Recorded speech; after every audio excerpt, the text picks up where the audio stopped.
Oi, pessoal, tudo bem? Começando então aqui no perfil a nossa primeira live e hoje falando de um assunto muito importante que faz parte da vida de todo advogado previdenciarista, o auxílio-doença, os principais aspectos.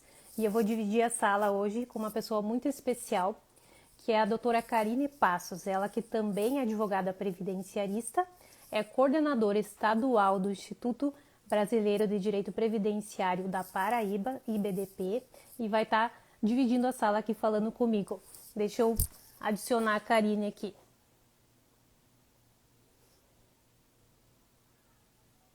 Já vi aqui a doutora Monize, olá, a Ana Rodrigues, boa noite. Outra Ana, Ana Brutti, Dona Zuleika, olá, sejam bem-vindos aqui na nossa live. Oi, Oi, oi, Karine, tudo tá bem? me vendo? Sim. Tudo bem? A Drica aqui também entrou, seja bem-vinda. Pode colocar de que estado você é. Se quiser colocar aqui a cidade, o estado, para a gente ir vendo. Dona Hortência, boa noite, Dona Hortência, tudo bem? Dona Creuza, aqui Lucas, seja bem-vindo. Vamos deixar o pessoal entrando, né, Karine? Isso, deixa o pessoal entrando, falando de onde é, que aí daqui a pouco a gente começa a live. Giruá, minha cidade. Osasco, São Paulo. Karine, seja bem-vinda. A doutora Heloise também está acompanhando aqui.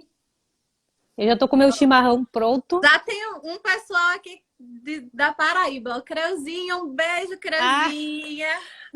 que amor! Marielle, seja bem-vinda. Que legal. Então, do Sul e da Paraíba hoje, né, a nossa Hoje é live. conexão, né? Sim, Nordeste e Sul. e Sul. Carol, seja bem-vinda. Deixa o pessoal entrando. E hoje um tema bem importante, né, Karine, que a gente sempre está trabalhando todo dia, acho que todo advogado tem ações do auxílio-doença e as pessoas também têm bastante dúvidas sobre o encaminhamento, os aspectos principais do benefício, né?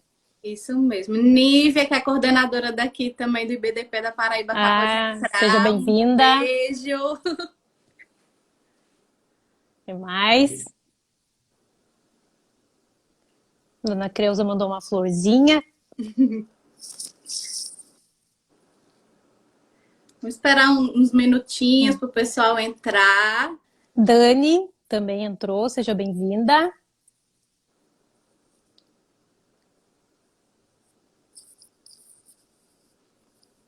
Ficou o título ali, pessoal, da nossa live? Acho que ficou, né? Ficou. Tá Tá. aparecendo aqui. Se você quer acenar, coloca aqui, dá seu like, que daí o Instagram ele começa a entregar para mais pessoas, para eles entrarem na live, tá? Isso. E E tem aqui do também um lado, aviãozinho.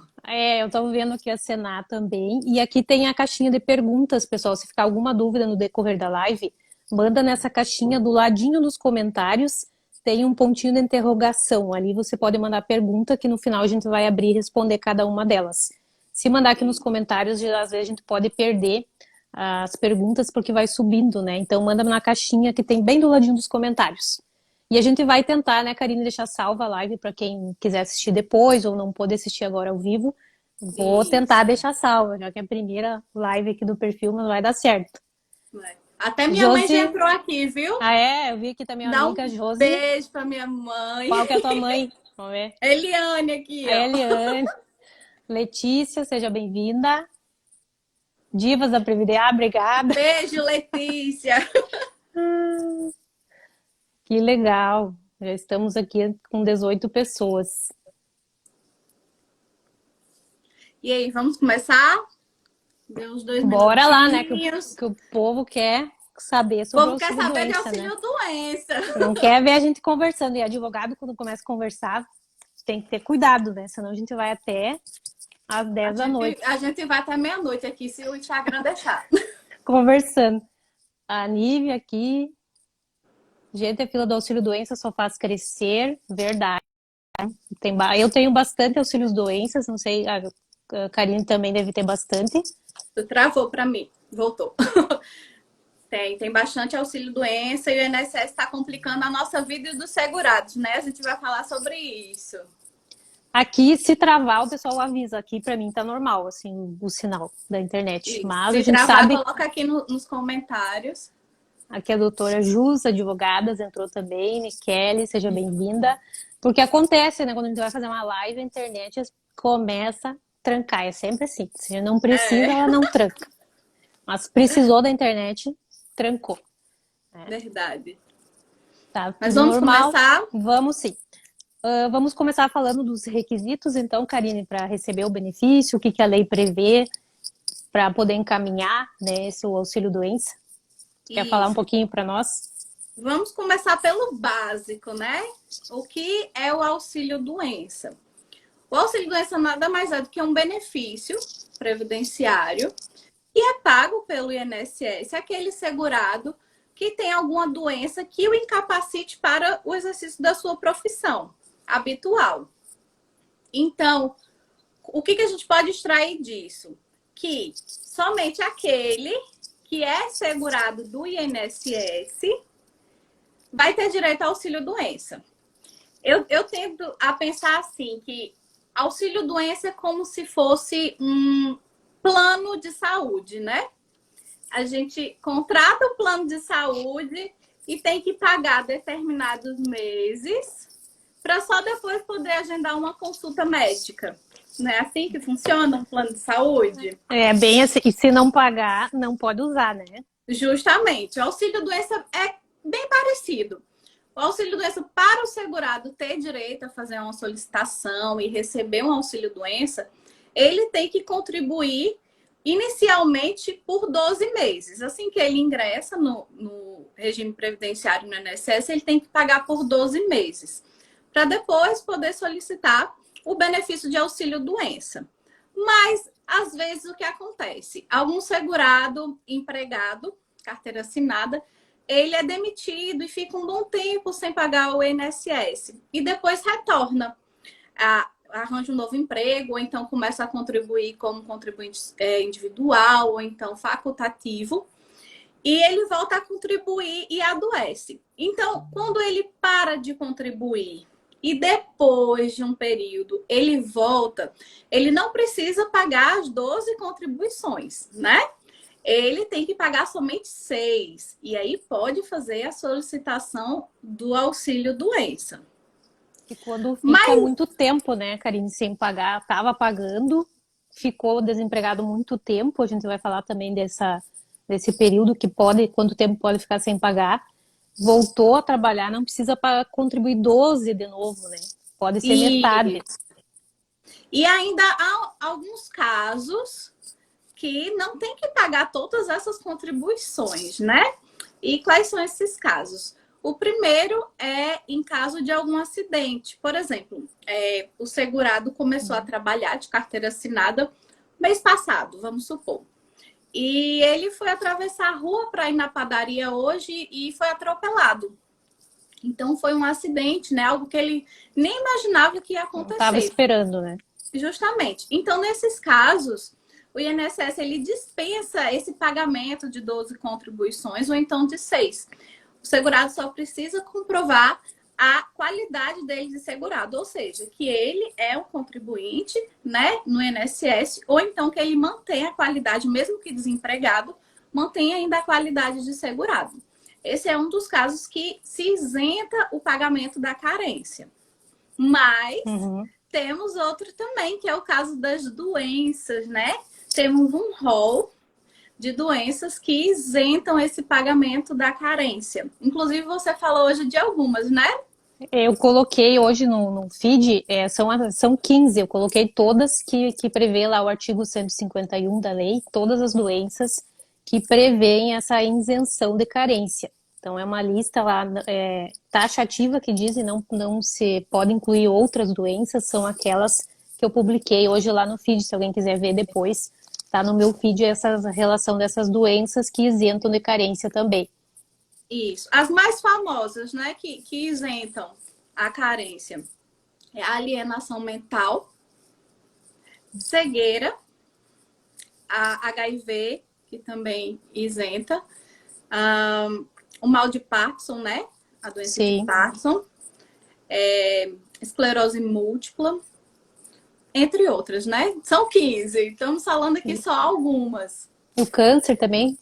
E isso, câncer também. Só que o que a gente tem que lembrar sempre, não é porque o segurado possui uma determinada doença, por exemplo, possui HIV, né? Não é porque o segurado possui o HIV que ele vai receber o benefício. Por quê? Porque às vezes a doença pode já estar estabilizada, não está incapacitando ele para o trabalho, né? Apesar que o HIV tem que ser olhado também o âmbito social, né? Que querendo ou não, tem a discriminação pelo portador de HIV.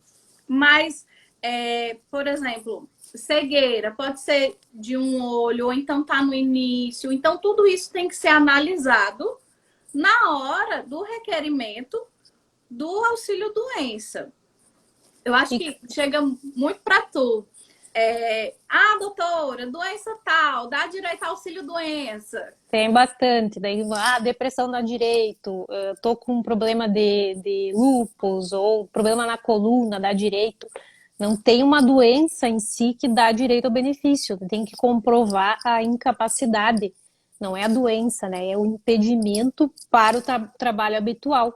Né? Se a pessoa, digamos, por exemplo, uma empregada doméstica tem um problema na coluna, com toda certeza esse problema vai impedir ela de trabalhar. Agora, eu com problema na coluna, que trabalho sentada, né, praticamente o dia todo, vou conseguir trabalhar normal, não vou precisar do benefício porque não gerou uma incapacidade. Então, tem que avaliar o que a pessoa faz, né, qual trabalho que ela desenvolve para ver se tem direito ou não ao benefício, né, Karine? Isso. E problema na coluna é muito traiçoeiro, sabe? Porque, por exemplo, eu tenho problema na coluna, mas dá para trabalhar normalmente. Só que às vezes a gente tem crise. E quando está em crise, realmente não consegue trabalhar, às vezes mal consegue andar. E muitos segurados acham que, eu tenho um problema na coluna, hoje eu estou no auge da minha crise. Então, eu dou entrada no auxílio doença. A perícia é marcada para daqui 15 dias, vamos supor. Possa ser que daqui 15 dias você não esteja mais no auge, né, da crise. Então, Já o tenha perito vai passado, né? analisar isso, se vai conceder ou não, né? Aproveitando que tu falou dos 15 dias, teve algumas alterações agora nessa questão, que antes tinha casos que o INSS, desde o primeiro dia de início da incapacidade, já pagava auxílio-doença. Agora teve alteração que não, somente doenças que gerarem incapacidades superiores a 15 dias, que daí sim o Isso. INSS vai pagar. Isso. Antigamente, antes do decreto 10.410, que foi do ano passado, da metade do ano passado, quem era contribuinte individual e também quem era empregado doméstico, ele recebia o auxílio-doença a partir do primeiro dia do seu afastamento. Se fossem 10 dias, o INSS pagava 10 dias. Se fossem 15 dias, o INSS pagava os 15 dias.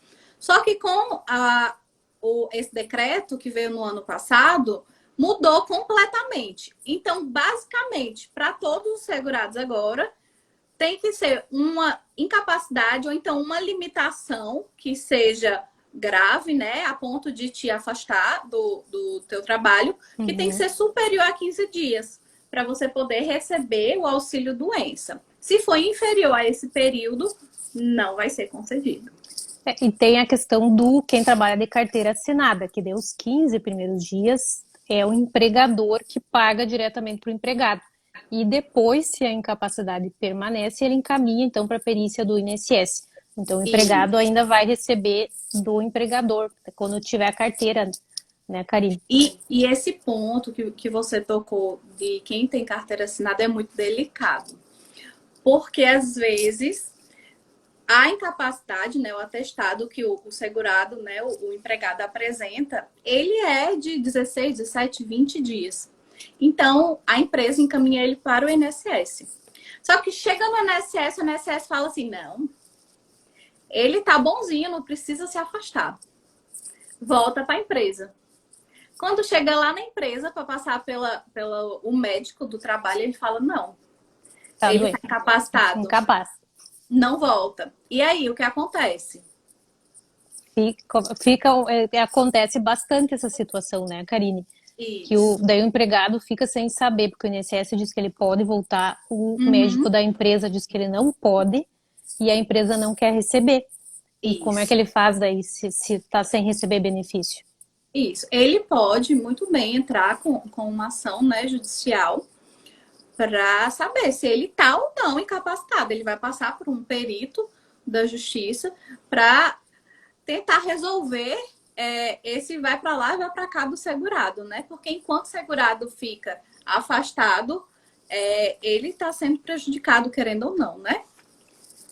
E nessa questão, faz pouco tempo saiu uma decisão da justiça bem importante, dizendo que o segurado que teve o benefício cortado, encaminhou, ajuizou a ação na justiça e teve que voltar a trabalhar porque as contas vão vencendo, né? A água, a luz, a gente entende que não tem como ficar muito tempo sem trabalhar. E o processo judicial, às vezes, costuma demorar um pouco até sair a perícia. Então, saiu lá uma decisão judicial que o segurado tem que receber o auxílio-doença mesmo tendo voltado a trabalhar, se ficar comprovado na perícia médica que ele estava incapaz, que ele retornou por essa dificuldade, que ele não tinha como pagar suas contas, estava doente pela necessidade mesmo. Deixa eu ver se eu até anotei o tema aqui. Tem uma súmula A da súmula da TNU. TNU é 72. Isso, isso. E agora o STJ vai também analisar essa questão. A TNU já tem uma súmula, então o STJ agora vai decidir também. Mas é uma vitória, né, para o segurado, que ele tem que voltar a trabalhar, não tem o que fazer, volta O com segurado não pode dificuldade. ser prejudicado, né? É Por verdade. uma má análise do benefício por parte do INSS de negar a concessão. Então, quando o INSS nega o auxílio-doença do segurado, ele tem dois caminhos. Ou ele volta a trabalhar, né, e entra com a ação judicial e espera o trâmite dessa ação, que pode durar meses. Uhum. Ou então, ele entra com a ação judicial e vai apresentando atestados médicos na empresa. Assim que estiver perto de terminar um atestado, ele pega outro e vai apresentando. Eu sempre faço até, Karine, assim, uma declaração informando que ele ajuizou a ação na justiça, coloca o número do processo e informa que ele não vai retornar ao trabalho em virtude dessa ação judicial contra o INSS. Até para ele se resguardar quanto à questão trabalhista, né? Ele vai Uhum. junto lá no RH da empresa e fica então mais tranquilo em relação para poder esperar o processo judicial de auxílio-doença, né? Isso, mas infelizmente algumas empresas acabam demitindo os funcionários. Não sei se você já viu algum caso nesse sentido, né? Mesmo o funcionário estando doente, aguardando uma decisão da justiça, a empresa entende que ele tem que voltar a trabalhar de toda forma. E caso ele não volte a trabalhar, a empresa demite. E o que acontece, às vezes, depois do benefício cessado, eles esperam um tempo e acabam largando porque pensam que a pessoa vai se afastar de novo, né? Mas é uma coisa que ninguém espera, né? Ficar doente e incapaz para o trabalho, né? Então, Ninguém espera e ninguém quer ficar incapaz, né? Mas vamos aqui falar um pouquinho sobre a prorrogação da qualidade de segurado. Que, como outra eu disse, questão que dá também confusão, né? Essa é, prorrogação da qualidade segurada. como eu disse inicialmente, o empregado, ou então o contribuinte individual ou facultativo, que deixa de contribuir para o INSS, ele ainda fica assegurado por um período, podendo solicitar o auxílio-doença. E vai variar muito esse período. O mínimo são 12 meses, a partir do momento Uhum. que cessa a contribuição previdenciária. Mas pode chegar até 36 meses, dependendo de quantas contribuições ele verteu, se ele recebeu seguro-desemprego. E muita gente não sabe disso, né? Que fica um período ainda assegurado pelo INSS. Não é logo depois que encerra as contribuições ou o benefício cessa, não é logo após que perde essa qualidade segurada. No mínimo, a maioria é um ano, né, mantém essa qualidade segurada. E depois tem essas outras regrinhas que não é para todo mundo, mas acontece de aparecer bastante, né, Karine? Isso. E tem que ser verificado bem direitinho quando o segurado for dar entrada, requerendo auxílio-doença, se ele ainda mantém a qualidade de segurado ou não. Caso ele não tenha mais a qualidade de segurado, o que, que ele pode fazer? Ele pode voltar a contribuir, né, com o INSS e posteriormente, em casos que não sejam doenças pré-existentes, que são doenças pré-existentes, aquelas doenças que você adquiriu antes de começar a contribuir Uhum. para o INSS. Essas doenças, o INSS ele não garante o auxílio doença. Somente se você comprovar que após começar a contribuir para o INSS houve um agravamento dessas doenças. Então, por exemplo, uma pessoa que nasceu com uma surdez parcial, certo? Inicialmente não incapacitava a pessoa, mas com o passar dos anos agravou, então ele perdeu a audição completa de um ouvido e também a do outro. O que incapacitou ele completamente do exercício do seu trabalho. E em decorrência dessa surdez, ele também ficou mudo. Como que ele vai Não trabalhar? agravou. Agravou. Apesar dele ter nascido com uma doença ao longo dos anos e após ele começar a contribuir com o INSS, houve o agravamento. Então, comprovando esse agravamento, a pessoa vai ter direito a receber o benefício previdenciário. Mas é importantíssimo todos os segurados guardarem todos os exames, laudos, atestados médicos, a fim de comprovar a evolução de toda e qualquer doença que ele possua. Verdade. Até aqui a doutora Letícia está dizendo muita gente não sabe nem contar os 12 meses corretamente. É verdade, tem que Isso é saber verdade. contar bem certinho para auxiliar o segurado, né, nesse período de graça, né, nessa extensão aí da prorrogação do período de graça. Já, Isso. já que E tu falou mesmo dos... após. Oi? Pode falar. Pode falar. E mesmo Hum, após a cessação do auxílio-doença, caso o segurado esteja desempregado, consiga receber um auxílio-doença, cessando esse auxílio-doença, ele ainda mantém a qualidade de segurado para o INSS para receber ainda um período, caso ele queira dar uma nova entrada. Isso muita gente exatamente. também não sabe, né? Pensa, vai acabar meu auxílio-doença, não vou mais poder pedir nenhum benefício. Não, você ainda fica um período assegurado perante a INSS para poder solicitar novamente um auxílio-doença, né? Tem até a trava no sistema que tem que esperar no mínimo 30 dias para poder fazer um novo requerimento. Antes não, já podia, cessou hoje, amanhã já podia agendar um benefício novo, mas foi incluída essa trava de 30 dias que tem que esperar para fazer um novo agendamento do benefício, se for cortado. Isso mesmo. Mas após, né? A gente já vê o que é o auxílio-doença, quais são os requisitos do auxílio-doença, né? Carência, que tem que ter a incapacidade. Como que dá entrada, hein, doutora Jerusa, para pedir um auxílio-doença? Isso eu acho que muita gente não sabe. E com o INSS agora fechado, tudo online, né? Ninguém quer mais atender presencial. Como é que faz esse agendamento do benefício? Aqui a dona Creuza está comentando aqui. Muita gente não sabe mesmo, dona Creuza, dos seus direitos, como faz para encaminhar. E às vezes fico sem encaminhar e tendo o direito de receber, por não saber como fazer. E hoje é tudo basicamente online, ou é pela Central 135 ou pelo meu INSS pela internet. Só que pelo meu INSS tem que ter uma senha cadastrada, que se consegue fazer pela internet, mas eu vejo que as pessoas têm dificuldade também, Karine, de fazer essa senha lá no cadastrar uma senha pelo site. Tem que ter auxílio de alguma pessoa que entenda um pouquinho para poder cadastrar lá a senha. Isso, tem que ter auxílio. Quem não sabe mexer muito, né, com a internet, ou então no aplicativo do meu INSS, tem uma certa dificuldade.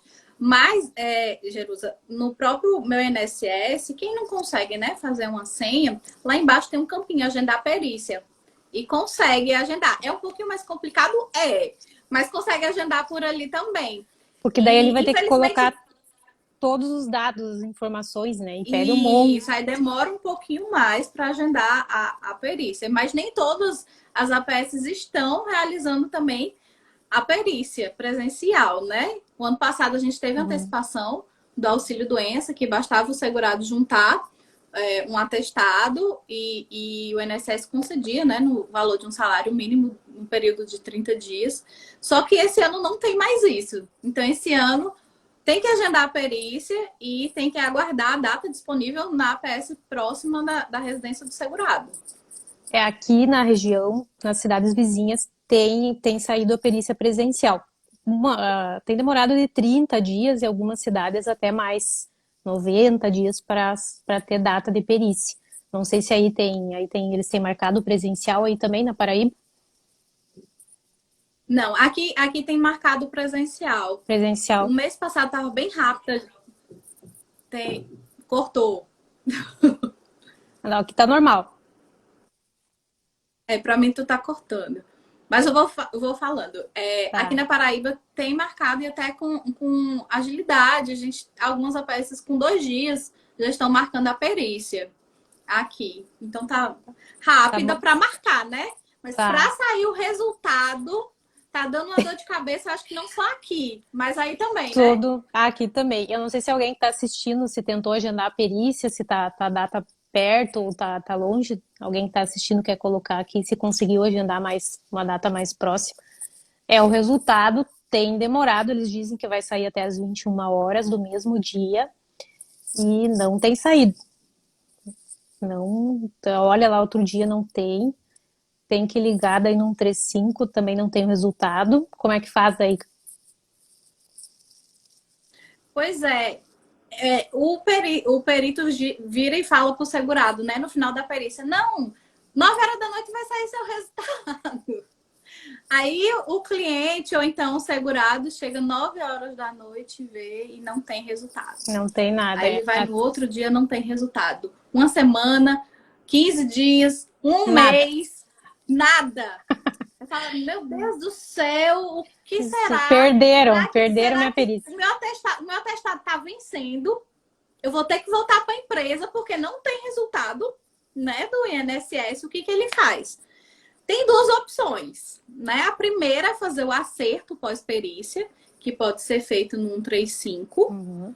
mas não tá resolvendo, não. Não sei aí, mas aqui não tá resolvendo. Eles dão prazo de Ele 5 dias para cinco. apresentar o resultado da perícia, né?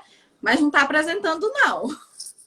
Até essa semana a maioria saiu em 5 dias, mas pedindo daí uns documentos, assim, eles analisaram. Mas tem casos pendentes ainda eu estava verificando desde dezembro, alguns casos pendentes ainda de que não saiu o resultado. Nesses Nem com acerto. casos, nesses casos, o que vocês estão fazendo aí no Sul?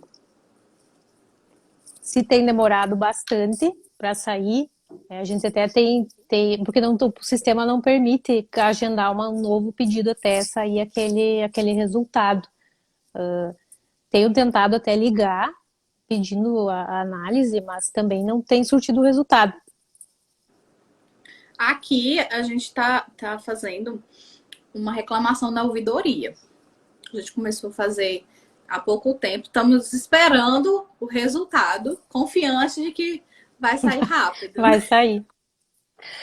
Aqui até a doutora Maiane colocou que é 60 dias. Onde é que tu mora, Maiane? Qual que Onde é o... você mora, Maiane? Pra Vamos gente analisar saber. aqui. E quem não, e o importante é que quem está assistindo e está pendente de sair o resultado tem que fazer esse agendamento, porque senão vai ficar lá pendente ou às vezes esquecido e não vai sair. Isso. Inclusive, hoje eu estava até conversando. Antigamente, ó, Espírito doutora Maia Santo. do Espírito Santo, ó, tá Hum, mais rápido lá no Espírito tá mais Santo. rápido. Tava Verdade. conversando hoje, teve uma decisão aqui da turma recursal da Paraíba, porque antigamente, quando demorava muito tempo de sair o resultado, seja em auxílio-doença, aposentadoria, nos benefícios em gerais, o que aqui a gente costumava fazer? A gente entrava Uhum. com um pedido na justiça de concessão, mesmo sem a carta de indeferimento, e os juízes estavam julgando e estava tudo normal. Só que, creio eu que foi o mês passado, a turma recursal daqui, da Paraíba, disse que não. Tem Agora, que ter. só com mandado de segurança. Então, se o processo está demorando muito para sair o resultado, um auxílio-doença, uma aposentadoria, uma pensão por morte, tem que entrar primeiro com mandato de segurança para compelir o INSS a apresentar o resultado desse benefício para só depois entrar na justiça.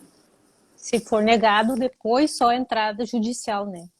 Isso. Eu não sei como é o entendimento aí no Sul.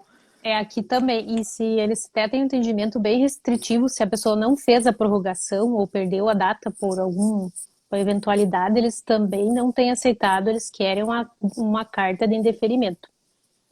É bem complicado o entendimento, às vezes, judicial. Às vezes o segurado não tinha internet, não tinha como agendar e perdeu lá o dia de fazer a prorrogação. Não tem então, essa análise do INSS. E eles querem o indeferimento.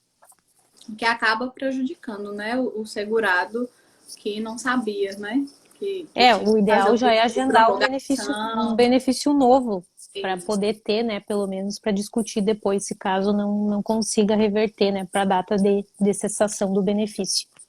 isso. E Jerusa, quais os documentos, assim, que você orienta ao segurado levar no dia da perícia? Porque é muito importante, né? Um processo administrativo bem instruído, para caso seja negado, o processo judicial já vir bem redondinho, bem certinho com a documentação. Quais são os documentos que você acha assim que são imprescindíveis para o segurado levar no dia da perícia? Olha, um bom atestado de um médico especialista, isso é imprescindível. Clínico geral ajuda, mas quando tem o atestado do especialista, quer dizer que tu foi atrás, que o problema é mais grave, que necessitou ter essa consulta, essa avaliação. Então, o atestado do especialista, um exame atualizado, aqui pelo menos se fazia muito antes o raio-x, né, o popular raio-x. Mas com o tempo ele não está mais aparecendo tudo que aparecia e também tem equipamentos mais modernos. Então, eu tenho pedido também exames mais completos, uma ressonância, uma tomografia, no caso de problemas de coluna, né, problemas ortopédicos, exames mais completos para o segurado levar nessa perícia e atualizado, que não adianta também levar todos os exames e todos os atestados da vida inteira lá no INSS, porque a perícia é bem rápida, o perito não vai analisar tudo, né, Karine? Isso. E é muito importante o segurado, antes de ir para a perícia, tirar cópia de todos os atestados, porque na grande maioria das vezes o perito retém o atestado médico. Então, caso seja negado o benefício no INSS, o segurado já tem a cópia do atestado para poder entrar com ação judicial. Aqui eles devolvem, eles costumam devolver os atestados e exames originais. Aqui não, aqui na maioria eles retêm Eles os ficam. atestados, isso. Mas fora os atestados, os exames, eu sempre indico levar o receituário, né? Toda a medicação que o segurado está tomando, até para o médico saber, por exemplo, doenças psíquicas, né? Depressão, Uhum. esquizofrenia, uma alienação mental. É importante o médico saber qual a medicação que o segurado está tomando. E eu acho que um dos benefícios assim mais difíceis de se conseguir hoje em dia é para quem tem depressão. Eu não sei aí, mas aqui é tão complicado, É verdade. porque assim, a depressão, às vezes a pessoa tá um pouquinho estabilizada, né? Tá bem, só que continua com a doença. Então, nem sempre o perito acha que pela pessoa ter depressão, ela tá incapacitada. Eu não sei aí, eu sempre pego o laudo da perícia e sempre vejo. Bem vestida, eles analisam a aparência da pessoa e não o atestado. Está bem vestida, sorridente, os cabelos alinhados. É só a aparência que o perito olha na perícia quando se trata de doenças psíquicas, né? Eles veem essa observação sempre em todos os laudos. O que dá para entender que eles não olham o atestado, eles não olham o receituário, eles olham só a aparência da pessoa e entendem que ela está, então, capaz aquele dia. E às É vezes a pessoa, verdade. para sair, né, para ir na perícia, ela toma o banho, ela se arrumou e vai na perícia. Não quer dizer que ela tá bem só porque ela tá com uma roupa, não tá com uma roupa amassada ou tá com uma boa aparência, né, no dia da perícia. E muitas vezes, por exemplo, se for uma mulher o marido ajuda a escolher uma roupa, ou se for um homem, a esposa pode ajudar a escolher a roupa que ele vai para a perícia, né? Nem sempre o que a gente transparece é o que realmente está acontecendo dentro, né? E às Verdade. vezes isso não é visto nas perícias psíquicas. Só se a pessoa mesmo tiver um surto na hora da perícia que eles Que não. é como vai ser concedido, né? Infelizmente, depressão é uma doença que é bem complicada de se conseguir um auxílio-doença e até uma aposentadoria por invalidez. E quando às vezes é dona de casa, até piora a situação, porque o perito entende que daí ela pode, um dia ela não tá bem, ela não faz o serviço de casa, ou então outro dia ela tá melhor, ela faz. Só que tem todo o tratamento, a medicação, as consultas, que ela vai, ela já paga o INSS para quando, nesse momento que ela tá precisando, ela poder ter esse valor mensal para custear o tratamento. Só que o perito entende, a maioria, se é dona de casa, já fica mais difícil. Não sei se aí também, Karine. Aqui também. Só em ser ou uma segurada facultativa, uma dona de casa. Então, a análise da incapacidade ou da doença é feita mais rigorosa. Porque ela não tem que sair para ir numa empresa para trabalhar. Então, acha que por ser dona de casa, ela faz o seu horário, ela se está com uma crise de coluna, se ela não consegue se abaixar, tem uma artrite, uma artrose que não merece um benefício. Não, se ela paga, ela é segurada do INSS, ela tem direito a receber um benefício assim como qualquer outro segurado. É verdade. E até esse final de semana saiu um noticiário no jornal aqui do estado, Zero Hora, sobre essa questão das doenças mentais, que agora com o coronavírus, um reflexo, né, do coronavírus, que aumentou no passado 26% a concessão de auxílio-doença e aposentadoria por invalidez em decorrência de doenças mentais por causa do isolamento do coronavírus. Então tem bastante aumentos nesse sentido por causa das doenças reflexo tudo do coronavírus. Então Isso. e a concessão de aposentadoria por invalidez inclusive aumentou também. O isolamento, né, a Covid-19, ela pode gerar uma ansiedade generalizada, uma depressão, crises de pânico. Então, são várias doenças que podem estar interligadas pelo simples fato do isolamento social. Fora, se uma pessoa contraiu a Covid-19, pode vir problemas pulmonares, né? Algumas pessoas estão apresentando esquecimento. Então, são Verdade. várias doenças que podem estar correlacionadas inicialmente à Covid-19. E agora aqui no sul a gente está em bandeira preta, então voltou o trabalho em home office, o comércio fechou. Só que às vezes se tá com um problema desse mental, uma doença mental, uma depressão, nem trabalhar em casa a pessoa vai conseguir. Então ela vai ter direito em receber também o benefício do auxílio doença. Não, com certeza. Imagina uma pessoa que está com uma crise de ansiedade generalizada. Como que ela vai trabalhar de casa? Né? Não pode sair, fazer uma atividade física, não pode ir num parque, e em algum lugar para, né, espairecer, para ter um convívio social, que o convívio social é importante para a saúde mental. Então, querendo ou não, o Covid-19 trouxe várias doenças psíquicas e também em outras áreas, né? Verdade. Mas vamos falar então um pouquinho agora, Karine, aqui do nosso roteiro, para nós não se perder, da questão da aposentadoria por invalidez. Até eu recebi uma pergunta. Muitas pessoas pensam, eu recebo 5 anos, 10 anos de auxílio-doença, o INSS é obrigado a me aposentar, eu já estou muito tempo em benefício. Mas isso não é verdade. Não tem Não. esse tempo em auxílio-doença que o INSS vai ser obrigado a converter em aposentadoria por invalidez. Isso. A aposentadoria por invalidez, ela é assim, no último caso que é concedido, só se realmente a pessoa não puder voltar ao trabalho habitual dela. Antes da aposentadoria por invalidez, o que o INSS verifica? A pessoa tem uma incapacidade, vou colocar ela em auxílio-doença. Só que é tão grave essa incapacidade que ela não pode trabalhar na função X. Por exemplo, uma pessoa que trabalha em serviços gerais, numa empresa. Ela não pode trabalhar como serviços gerais. Mas ela pode trabalhar como porteiro, ela pode trabalhar como um caixa de supermercado, pode trabalhar como um vendedor, outra função.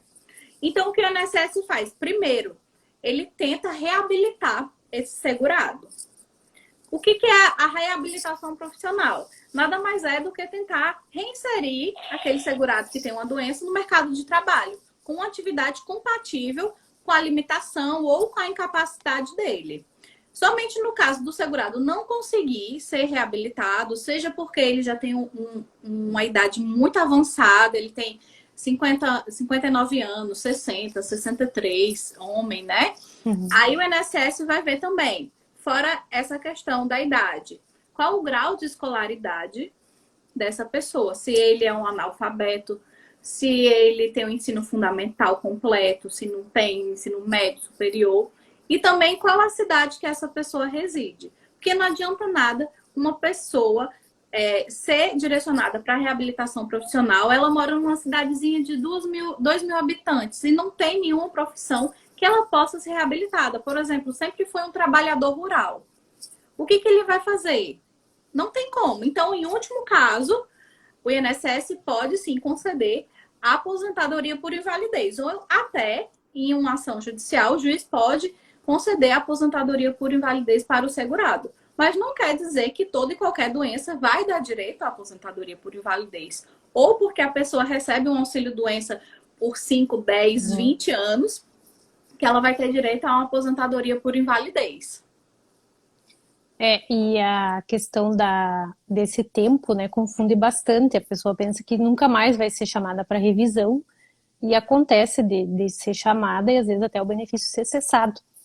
Isso, por isso que é muito importante quem recebe auxílio-doença sempre continuar o tratamento, guardar os laudos, os exames, os atestados toda vez que for no seu médico. Para quê? Para, no caso do INSS, te chamar para uma perícia de reavaliação, né? Seja no caso de auxílio-doença ou inclusive de aposentadoria por invalidez, você possa comprovar que mesmo estando recebendo o benefício, você continua o tratamento e ainda não está apto para voltar a trabalhar.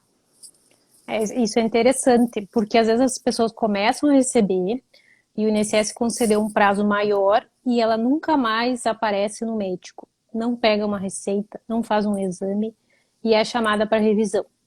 Aí como que vai comprovar que estava ainda doente se nunca mais foi consultar? Então isso é bem importante, manter as consultas uma vez no ano, cada 6 meses, vai, consulta, pega um atestado, faz um exame, guarda numa pastinha. Se o INSS chamar para revisão, já está ali, já tem tudo em mãos. Isso. Se não chamar, melhor ainda, mas se chamar, a pessoa não tem nada. Não sei se acontece também. Acontece e muitas vezes o segurado não sabe, né, que tem que guardar e tem que continuar o tratamento. Porque qual que é a finalidade do segurado receber um auxílio-doença? Ele se afastar do trabalho para poder realizar o seu tratamento médico a ponto dele melhorar e voltar a trabalhar. Então, se a pessoa recebe auxílio-doença e não continua o tratamento, o INSS pode entender que ela não tem interesse em melhorar. Verdade. E a reabilitação, até lembrando que a reabilitação, se o INSS chama, é obrigatória. Senão o benefício é suspenso, tem que fazer. O que não é obrigatório de tratamento médico é cirurgia e transfusão de sangue, as únicas duas coisas que não são obrigatórias fazer. Agora foi chamado para reabilitação, mesmo que tenha a segunda, quarta série, vai ter que fazer. Isso, é verdade. Tem uma pergunta aqui, Jerusa, da Kátia. Recebendo auxílio-doença e após a INSS resolve aposentar, o valor a ser recebido é o mesmo? Não. Complicar. Depende. Não, porque assim, com a reforma da Previdência, houve alteração no cálculo, né? Da aposentadoria por invalidez. Então, nem sempre o valor da aposentadoria por invalidez vai ser mais interessante financeiramente do que o auxílio-doença. Então, tudo isso tem que ser analisado também para o segurado não ser prejudicado. Após a reforma, dificilmente o benefício de aposentadoria por invalidez fica melhor que o auxílio-doença. Só que desde que comprove, claro que tem que comprovar a incapacidade. Se a incapacidade for antes, da reforma, a incapacidade permanente que dá direito à aposentadoria, aí tem que calcular com a regra antiga. Então, isso tem que ter cuidado Isso, na hora de analisar o processo, né? justamente. Tu separou mais algumas perguntinhas que enviaram durante o dia para você, para a gente separar esses 15 minutinhos finais Pra para responder pergun- as dúvidas. Só antes, até eu esqueci de antes de comentar que outra decisão importante que saiu nessas últimas semanas foi considerar o auxílio-doença computar para carência na aposentadoria. O INSS vinha computando só como tempo de contribuição. Mas o que Uhum. acontece? Imagina um segurado que trabalhou 10 anos, um segurado homem está com 65 anos, teria que ter 15 anos de carência e já está 5 anos recebendo o auxílio-doença. Se esse benefício não é contado para carência, ele ia ter que trabalhar mais 5 anos para poder se aposentar por idade. Então saiu E, recentemente o entendimento da Justiça que tem que ser computado também para carência ou auxílio-doença na aposentadoria. mas só no caso do pagamento da contribuição previdenciária após a cessação do auxílio-doença. Intercalado com contribuição, né? Porque Isso, tem bastante gente que recebe há muito tempo. Imagina se esse tempo não vai computar na aposentadoria, a pessoa vai ter que trabalhar quanto tempo mais ainda. Bem justamente. E é importante. importantíssimo fazer a contribuição após a cessação. Caso entre com um processo judicial, não consiga restabelecer o auxílio-doença ou conseguir uma aposentadoria por invalidez, pode fazer uma contribuição, né, para computar esse período e posteriormente pode pedir um novo auxílio-doença. Não Uhum. tem óbice nenhum. Aqui tem uma pergunta, não sei se está aparecendo. Marielle, após a perícia, quanto tempo o INSS deve dar uma resposta? Estamos aguardando desde dezembro. É um problema sério. A gente até comentou, É, Marielle, inicialmente que o INSS ele não está cumprindo o prazo para apresentar a resposta, né, da solicitação do auxílio-doença. Antigamente, ele respondia no mesmo dia. Você fazia perícia e à noite já tinha a resposta. Mas hoje depende. Tem casos que estão durando aí 60 dias, 90 mas tem que dias. fazer, Marielle, o agendamento pós-perícia, porque daí a lei de 5 dias. Se não fazer esse agendamento, pode ser que fique perdido por lá, né? Lá no sistema do INSS.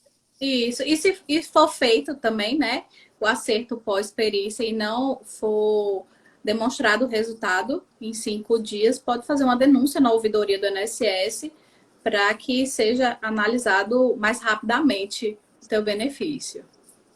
Tem mais alguma perguntinha, Jerusa? Tenho algumas que mandaram na caixinha ontem. Vamos ver aqui. Acho que a gente até já respondeu. Ó. Se a pessoa recebe benefício auxílio-doença por mais de 5, 10 anos, se é obrigado o INSS a aposentar. Então a gente respondeu há pouco Uhum. que não é obrigado o INSS fazer essa conversão em aposentadoria por invalidez. Aqui, estou com Covid. Tenho perícia médica agendada. Consigo receber o benefício? Depende.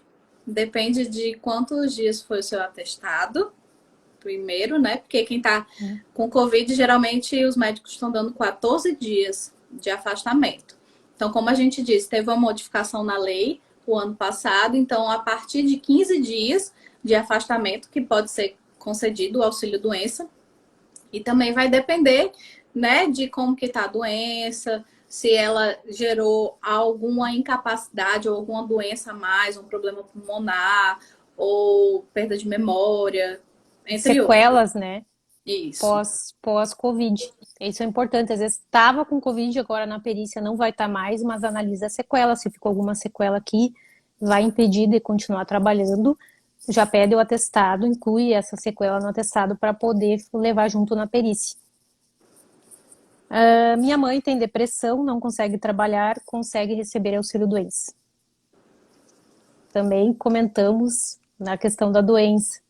Isso. É um tema bem polêmico, depressão, que nem todos os peritos concedem o auxílio-doença por depressão.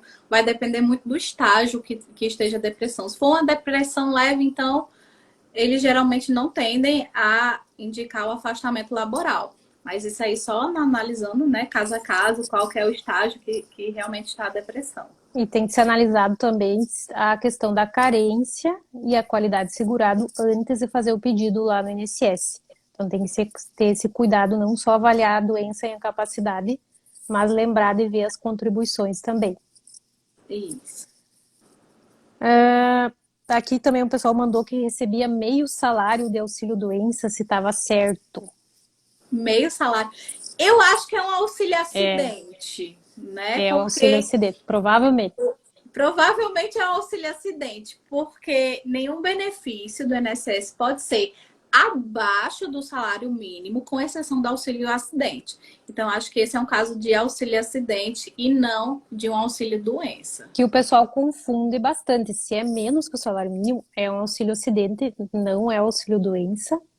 E a pessoa vai ter que continuar contribuindo igual, né? Esse período não vai ser computado como carência e tempo somente no cálculo do valor lá da aposentadoria. Então tem que continuar pagando igual. É Isso, meio. e não pode receber auxílio doença e auxílio acidente decorrente da mesma doença.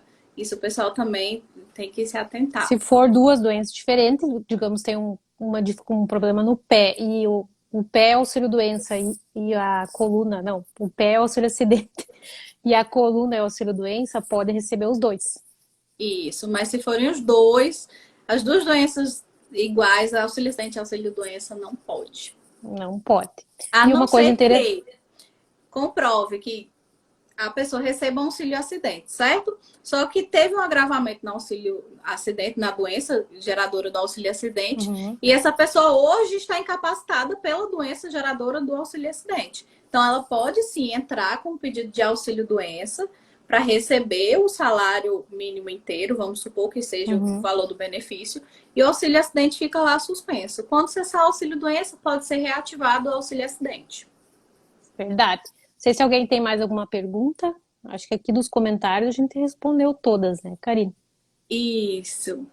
Temos só 10 minutinhos. O Instagram nos cortar. E se alguém tiver alguma dúvida, quer mandar antes de encerrar, pode encaminhar. Se gostou da live, pode, pode também colocar ali. Quer tirar um print, colocar lá que estava assistindo. Só Isso, cuida. pode tirar o print, a gente faz a pose Vamos, aqui. vamos para ficar parada pra gente não sair assim com a boca aberta, né? Com os olhos fechados. Vai, Karine, se arruma aí. Fizeram? Marca lá que você estava assistindo a nossa live para incentivar. E com toda certeza que a Rosana disse, adorei. Aqui o da Vilene. Da Vilene. Aconteceu isso, estava no auxílio doença, pagaram só meio. Tem acontecido aqui também, Karine, bastante. Os peritos têm, se é em virtude de acidente, eles têm pago o auxílio acidente, mesmo a pessoa não conseguindo trabalhar. Não sei, alguma coisa para eles economizarem lá. É. Aqui é a Monize, parabéns, doutor Jerusa e Karine, live bem Obrigada. esclarecedora. A Nívia, a Obrigada, pessoal. Nilton Nito. também. Beijo, Nito. A Nilton é da Paraíba, Nilton? É da Paraíba. O Paraíba Ah, inteiro veio assistir a live.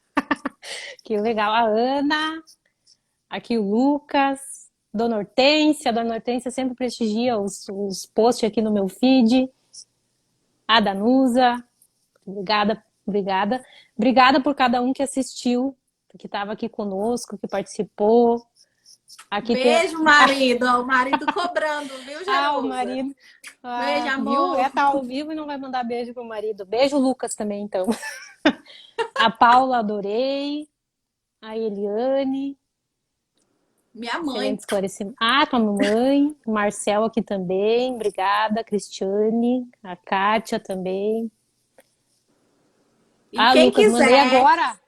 E quem quiser que a gente fale, né, faça outra live sobre algum outro assunto, pode deixar, tanto para a doutora Jerusa como para mim, que a gente monta outra live para tirar também dúvidas e trazer algum outro tema, né, Jerusa? Verdade, a gente está inaugurando a live hoje, a minha primeira live e também da doutora Karine, né, a primeira live aqui no Instagram, e a gente disse que esse ano a gente ia fazer uma live. no perfil e resolvemos fazer juntas, né? Inaugurar essas lives aqui no Instagram. Ó, tem Aqui uma tem mais uma dúvida. perguntinha. Se uma nova perícia e você já está afastado há um ano.